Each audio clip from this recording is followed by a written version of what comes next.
നമസ്കാരം. സമഗ്ര voters list പരിഷ്കാരം അല്ലെങ്കിൽ SIR എന്ന് പറയുന്നത് നമ്മുടെ കേരളത്തിൽ പൂർത്തിയായിരിക്കുന്നു. അത് കേട്ടാൽ പലരും ഞെട്ടും. പിണറായി വിജയൻ പറഞ്ഞിരുന്നത്, CPM പറഞ്ഞിരിക്കുന്നത് ഈ നാട്ടിൽ ആ പരിപ്പ് വേവില്ല, ഇവിടെ SIR നടപ്പിലാക്കാൻ ശ്രമിക്കില്ലെന്ന അത്തരം പ്രസ്താവനകൾ. SIR എന്ന് പറയുന്നത് ജനാധിപത്യ അവകാശ ലംഘനമാണ് എന്ന് പറഞ്ഞ് ബഹളം വെച്ചു. ബീഹാറിലും ഇതേ ബഹളമായിരുന്നു, ബംഗാളിലും ഇതേ ബഹളമായിരുന്നു. കേരളത്തിൽ പിണറായി വിജയനും കൂട്ടരും ഇതിനെതിരെ ബഹളം വെച്ചു, കേസ് നടത്തി.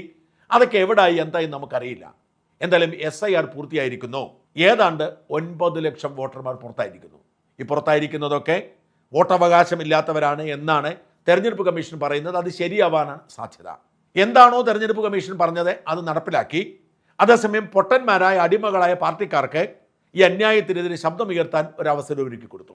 SIR കഴിഞ്ഞ് അതിൻ്റെ ലിസ്റ്റ് പുറത്തു വരുമ്പോൾ 9 ലക്ഷം, അതായത് 8,97,000 പേര്, ഏതാണ്ട് 9 ലക്ഷം പേർ പുറത്തായിരിക്കുന്നു. ഈ പുറത്തായവർ ആരൊക്കെയാണ്, അവരെങ്ങനെ പുറത്തായി എന്നതിനെക്കുറിച്ച് ഈ CPMോ ഇതിനെ എതിർത്തവരോ ഒരന്വേഷണം നടത്തിയിട്ടില്ല. അവരന്വേഷണം നടത്തില്ല. ഇതെല്ലാം ഒരു ഒത്തുതീർപ്പാണ്. നമ്മൾ വിചാരിക്കുന്നതിന് അപ്പുറത്തേക്കുള്ളൊരു ഒത്തുതീർപ്പാണ്. ഇതാ സ്വപ്ന സുരേഷ് വ്യക്തമായി പറഞ്ഞിരുന്നു. സർക്കാർ അദാനിക്ക് തിരുവനന്തപുരം എയർപോർട്ട് ഏറ്റെടുക്കാൻ അനുവദിക്കുന്നതിനെതിരെ കേസ് കൊടുക്കുന്നു, എതിർപ്പ് പ്രകടിപ്പിക്കുന്നു. എന്നാൽ അദാനിയുമായി ധാരണയിലെത്തി അദാനിയോട് നേരത്തെ തന്നെ നിങ്ങൾ ചെയ്തോളൂ എന്ന് പറഞ്ഞ് അദാനിക്ക് കിട്ടുന്ന തരത്തിൽ താഴ്ത്തി ടെൻഡർ കൊടുക്കുന്നു. അദാനിക്ക് ടെൻഡർ ഉണ്ടാക്കിയാലും കേരള സർക്കാർ ടെൻഡർ ഉണ്ടാക്കിയാലും ഒരാൾ, അതായത് ജനങ്ങളെ പറ്റിക്കണം. ഈ പറ്റിക്കുന്ന കാര്യത്തിൽ വിദഗ്ധരാണ്. ജനങ്ങളെ പറ്റിക്കാൻ വേണ്ടി ഇപ്പോൾ ഞങ്ങൾ അദാനിക്കെതിരാണ്. ഇപ്പം നോക്കൂ, വളരെ വിചിത്രമായ സംഗതി. തിരുവനന്തപുരം എയർപോർട്ടിൽ അദാനി നടത്തുന്ന തിരുവനന്തപുരം എയർപോർട്ടിൽ അവിടെ വലിയ ചില നിർമ്മാണ പ്രവർത്തനങ്ങൾ നടന്നുകൊണ്ടിരിക്കുക. അപ്പോൾ അദാനിക്ക് ഈ കൺസ്ട്രക്ഷന് വേണ്ടി ഇത്തരം നിർമ്മാണ പ്രവർത്തനങ്ങൾ നടത്താൻ അദാനിക്ക് ഒരു കമ്പനിയുണ്ട്. ഇത്തരം നിർമ്മാണ പ്രവർത്തനങ്ങളൊക്കെ അദാനി നടത്തുന്ന ആ കമ്പനിയാണ്. പക്ഷെ വർക്ക് ചെയ്യുന്ന ആരാന്നറിയുമോ? ഊരാളുങ്കൽ സൊസൈറ്റി.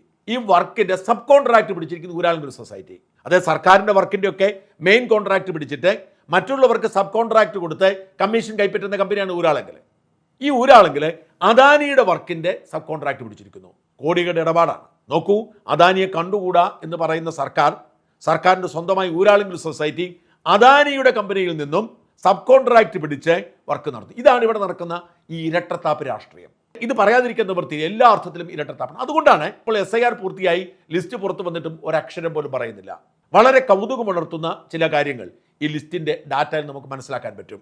ഈ വളരെ വിശദമായി തന്നെ മനോരമയുടെ തിരുവനന്തപുരം ലേഖകൻ ഷില്ലർ സ്റ്റീഫൻ ഇതേക്കുറിച്ചൊരു വാർത്ത കൊടുത്തിട്ടുണ്ട്. ഷില്ലർ പറയുന്നത് ഈ SIR കഴിഞ്ഞിട്ടുള്ള ലിസ്റ്റിന്റെ പൂർണ്ണമായ വിവരം ഷില്ലർ പുറത്തുവിട്ടിട്ടുണ്ട്. മനോരമ പുറത്തുവിട്ട കണക്കിൽ പറഞ്ഞ് ഇപ്പോൾ നമ്മുടെ വോട്ടേഴ്സ് ലിസ്റ്റിൽ ഉൾപ്പെട്ടിരിക്കുന്ന ആകെ വോട്ടർമാർ 2,69,53,644 അതിൽ 2,23,558 പേർ പ്രവാസി വോട്ടർമാരാണ്. പുരുഷന്മാർ 1,31,26,028, സ്ത്രീകൾ 1,38,27,319. സ്ത്രീകളാണ് അല്പം കൂടുതലുള്ളത്. ഇത്തരത്തിൽ കണക്കുണ്ട്. മാത്രമല്ല മറ്റൊരു കണക്ക്, ഏറ്റവും കൂടുതൽ വോട്ടർമാർ മലപ്പുറത്താണ്. മലപ്പുറത്ത് 36,15,970 വോട്ടർമാരുണ്ട്. രണ്ടാമത് കോഴിക്കോടാണ്, 26,57,478 പേർ. മൂന്നാമത് തിരുവനന്തപുരം തൃശ്ശൂരും ഏതാണ്ട് ഒരുപോലാണ്. തൃശ്ശൂർ 25,12,921, തിരുവനന്തപുരത്ത് 25,26,325. ഇതാണ് ഏറ്റവും കൂടുതൽ. അതേസമയം 10 ലക്ഷത്തിൽ താഴെ വോട്ടുള്ള 3 ജില്ലകളുണ്ട്. ഏറ്റവും കുറവ് വയനാടാണ്, 6,40,947.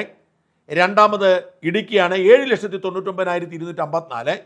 മൂന്നാമത് പത്തനംതിട്ടയാണ്, 9,74,802. ഇതാണ് കൗതുകമുണർത്തുന്ന പുതിയ കണക്കുകൾ. എന്നാൽ ഏറ്റവും പ്രധാനപ്പെട്ടത് ഈ 9 ലക്ഷത്തോളം വോട്ടർമാരെ ഒഴിവാക്കി SIR വഴി. ഈ 9 ലക്ഷത്തോളം വോട്ടർമാരെ ഒഴിവാക്കിയതിൽ ഏറ്റവും കൂടുതൽ വോട്ടർമാരെ ഒഴിവാക്കിയിരിക്കുന്നത് BJPക്ക് സ്വാധീനമുള്ള മണ്ഡലങ്ങളിലാണ്. വളരെ രസകരമായ കണക്കാണത്. ഉദാഹരണത്തിന് BJP ഏറ്റവും കൂടുതൽ പ്രതീക്ഷിക്കുന്നത് തിരുവനന്തപുരത്ത് 5 മണ്ഡലങ്ങളിൽ സ്വാധീനമുണ്ടാക്കാമെന്ന് പ്രതീക്ഷിക്കുന്നുണ്ട്. BJPക്ക് ഏറ്റവും കൂടുതൽ സാധ്യത കൽപ്പിക്കപ്പെടുന്ന കേരളത്തിലെ 10 മണ്ഡലങ്ങളിൽ 5ഉം തിരുവനന്തപുരത്താണ്. ഏറ്റവും കൂടുതൽ സാധ്യത കൽപ്പിക്കുന്നത് നേമം, വട്ടിയൂർക്കാവ്, കഴക്കൂട്ടം, തിരുവനന്തപുരം, കാട്ടാക്കട. ഈ 5 മണ്ഡലങ്ങളിൽ 4ഇടത്ത്, കാട്ടാക്കട ഒഴികെ 4ഇടത്തെയും കണക്ക് പരിശോധിക്കുമ്പോൾ മറ്റു മണ്ഡലങ്ങളിൽ ഇത് വെച്ച് നോക്കുമ്പോൾ അസാധാരണമായ വ്യത്യാസമാണ്. ചെറിയ വ്യത്യാസമല്ല, അസാധാരണമായ വ്യത്യാസമാണ്. തിരുവനന്തപുരത്തെ ബാക്കി 10 മണ്ഡലങ്ങളിൽ ഏതാണ്ട് 10,000-നും 20,000-നും ഇടയിൽ വോട്ട് കുറഞ്ഞപ്പോൾ ഈ 4 മണ്ഡലങ്ങളിൽ അതിൻ്റെ ഇരട്ടിയിലധികം വോട്ടുകൾ കുറഞ്ഞിരിക്കുന്നു. കണക്കെടുത്ത് നോക്കുക. തിരുവനന്തപുരം മണ്ഡലത്തിൽ മാത്രം 47,647 വോട്ട് കുറഞ്ഞു. വട്ടിയൂർക്കാവ് 42,580 വോട്ട് കുറഞ്ഞു. നേമത്ത് 38,063 വോട്ട് കുറഞ്ഞു. കഴക്കൂട്ടത്തെ 32,769 വോട്ട് കുറഞ്ഞു. അതായത് ഈ 4 മണ്ഡലങ്ങളിൽ കുറഞ്ഞിരിക്കുന്ന വോട്ടിന്റെ എണ്ണം ഏതാണ്ട് 1.5 ലക്ഷമാണ്. ആകെ 9 ലക്ഷം വോട്ടുകൾ കേരളത്തിൽ മൊത്തം കുറഞ്ഞപ്പോൾ 140 മണ്ഡലങ്ങളിൽ ഏതാണ്ട് 9 ലക്ഷം വോട്ട് കുറഞ്ഞപ്പോൾ അതിൽ 1.5 ലക്ഷം വോട്ടും ഈ 4 മണ്ഡലങ്ങളിലാണ്. ഓരോ മണ്ഡലത്തിലെയും ലിസ്റ്റ് എടുത്ത് പരിശോധിച്ചാൽ മാത്രമേ കൃത്യമായി എത്ര കുറവുണ്ടായിട്ടുണ്ട് മനസ്സിലാക്കാൻ കഴിയൂ. ഈ 4 മണ്ഡലങ്ങളിൽ മാത്രമല്ല, BJPക്ക് സ്വാധീനമുള്ള പല മണ്ഡലങ്ങളിലും വലിയ തോതിൽ വോട്ട് കുറഞ്ഞിട്ടുണ്ട്. അതായത് ഈ SIRന്റെ തുടർച്ചയായി പുറത്തേക്ക് പോയിട്ടുണ്ട് എന്ന് വ്യക്തമാണ്. ഇത് തട്ടിപ്പാണെന്നോ വെട്ടിപ്പാണെന്നോ ഒന്നും ഞാൻ പറയുന്നില്ല. ഇത് കൃത്യമായി വർക്ക് ചെയ്തതുകൊണ്ടാവും. തട്ടിപ്പാണ് എന്ന് പറയാൻ നമ്മുടെ തെളിവൊന്നുമില്ല. അതായത് അർഹതപ്പെട്ടവരെ പുറത്താക്കിയെന്ന് പറയാൻ ഒരു തെളിവുമില്ല. അർഹതപ്പെട്ടവർ പുറത്തായാൽ അവർക്ക് അപേക്ഷ കൊടുക്കാൻ സാഹചര്യമുണ്ടെന്ന് മാത്രമല്ല, ഇപ്പോൾ പോലും അതിൻ്റെ ലാസ്റ്റ് ഡേ കഴിഞ്ഞെങ്കിലും ഇപ്പോൾ പോലും, അതായത് തെരഞ്ഞെടുപ്പ് തുടങ്ങുന്നത് വരെ വോട്ടേഴ്സ് ലിസ്റ്റ് പേര് ചേർക്കാം, മാത്രമല്ല പരാതി കൊടുക്കാം, ഓപ്ഷൻസ് ഉണ്ട്. അതുകൊണ്ട് മനഃപൂർവ്വം തട്ടിപ്പ് നടത്തിയാണ് കുറച്ചത് എങ്കിൽ BJP വിരുദ്ധ പാർട്ടികൾ അത് കണ്ടെത്തി അതിനെതിരെ നിയമ നടപടി എടുക്കണം. അതിനുള്ള ഓപ്ഷൻ ഉണ്ട്. ഞാൻ മനസ്സിലാക്കുന്നത് അങ്ങനെയല്ല. വളരെ കൃത്യമായി BJP പദ്ധതിയിട്ടാണ് മുമ്പോട്ട് പോകുന്നത്. BJPക്ക് വിജയസാധ്യതയുള്ള ഇടങ്ങളിൽ, BJPക്ക് ഏറ്റവും കൂടുതൽ വോട്ട് കിട്ടുന്ന ഇടങ്ങളിൽ ഈ SIR പരിശോധിക്കാൻ തന്നെ പ്രത്യേക സംവിധാനം ഉണ്ടായിരുന്നു.